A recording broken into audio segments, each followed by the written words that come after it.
Okay, we're joined by Gary Sargent, the General Manager of CPR Sydney. Good morning. Gary, we've just had 6 weeks of an election campaign and an overwhelming mandate for Kevin Rudd. What kind of policy initiatives can we expect to see in the first 6 months of his government? Well, I think the obvious ones are work choices, climate change and Commonwealth-state relations. I think given the magnitude of the result to Labor over the weekend, I think there's well and truly a mandate for the incoming government to implement their plans to wind back work choices, in particular the abolition or the eventual abolition of AWAs and all the other parts of work choices which the Labor Party committed to abolishing during the course of the campaign and really, you know, in the months of the bogus campaign in the lead up to the election being called. Climate change is another big one. We saw Kevin Rudd on the weekend indicate that he would come out immediately and sign the Kyoto Protocol. There's a big meeting next month in Bali. He's planning to go to that, so he'll keep his word in terms of committing Australia to the targets set out under Kyoto. And I'd imagine he'd be pretty keen to talk to the states about an emissions trading scheme as well. Commonwealth-state relations, that's another big one. It's sort of something that's been on the agenda for quite a while. There's been a pretty rocky relationship between the previous government, federal government, and some of the state governments. It's an area that's really well and truly in need of a revisiting, if you like. In particular, I think there's issues pertaining to health, how the health system's managed, transport infrastructure in particular. I think there's some disquiet from various governments and from the private sector about how we manage transport.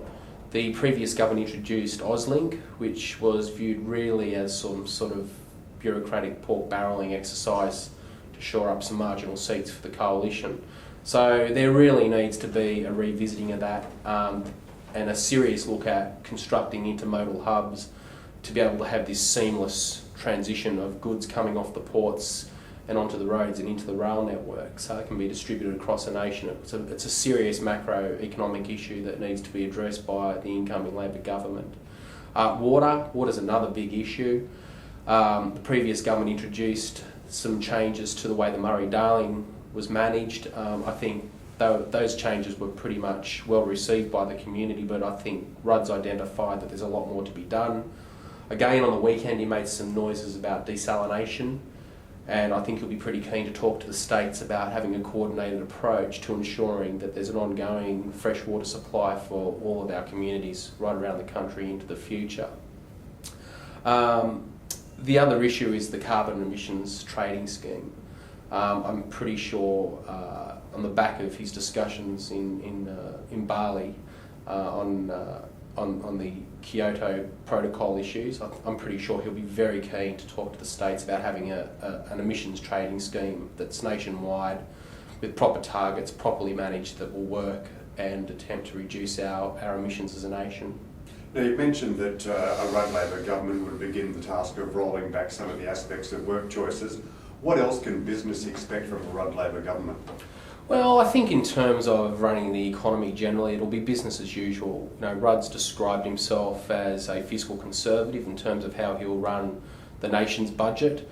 In terms of managing those other levers of the economy that he has control of, I think it'll be business as usual. He understands that it's very important to deliver economic outcomes and opportunities for the Australian economy and for the Australian people. We've heard him message over and over again during the campaign about the information technology economy. He'll be very keen to roll out the high-speed broadband, which will be of a great service for the educational sector, but also for the business sector as well. That's where we're really behind. The speeds with which people can do business transactions and other transactions for business purposes in economies in Europe and North America far outstrip what we currently have here in Australia. So that will be a major business reform. And as I said, in terms of running his own budget, I think again, we'll see a shift. We'll see a shift in policy certainly, because it's an incoming Labor government and an outgoing Conservative government. So there'll be a shift in the focus in terms of what's important there. Labor has traditionally always looked after welfare recipients and people who need a bit of a hand up.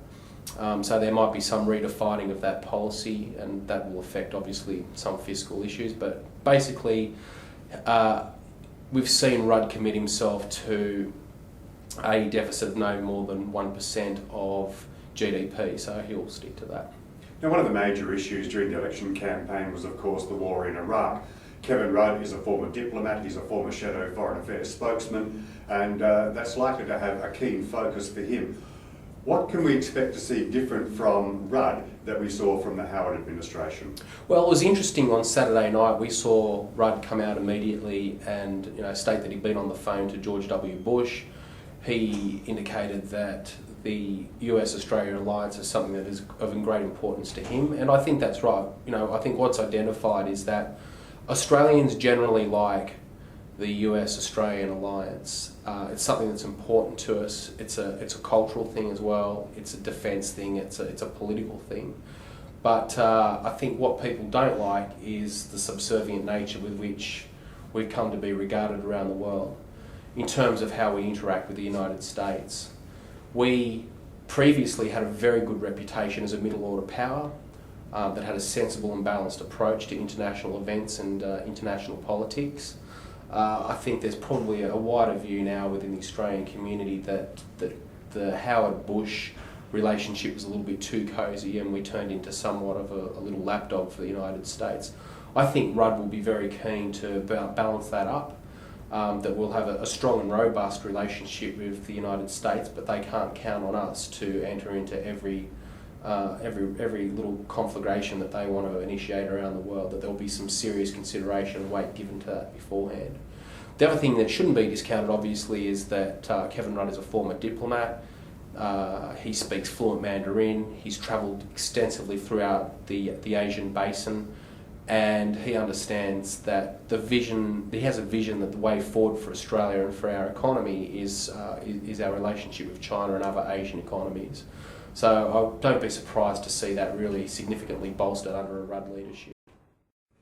Much of what Kevin Rudd wants to do will depend on the makeup of the Senate after July next year. How do you see that panning out? Well, at this point in time, they're still counting the votes, so we just have to wait and see what the makeup of the Senate will be eventually. Under our system, the new senators won't take their seats until July next year, so we'll still have a coalition-controlled Senate, so the incoming Labor government will have to face a hostile Senate for the next 6 months. And that's going to be very interesting to watch, because then we'll see to what degree they're willing to acknowledge and accept the mandate that was given to the Labor Party, the incoming Rudd government, and the will of the people in terms of rolling back work choices and in terms of any other significant measures that were proposed by the Labor Party and were taken to the people on Saturday. I think one interesting thing we should note is that this election has seen effectively the end of the Australian Democrats. There won't be a single member of the Australian Parliament from the Democrats after July this year.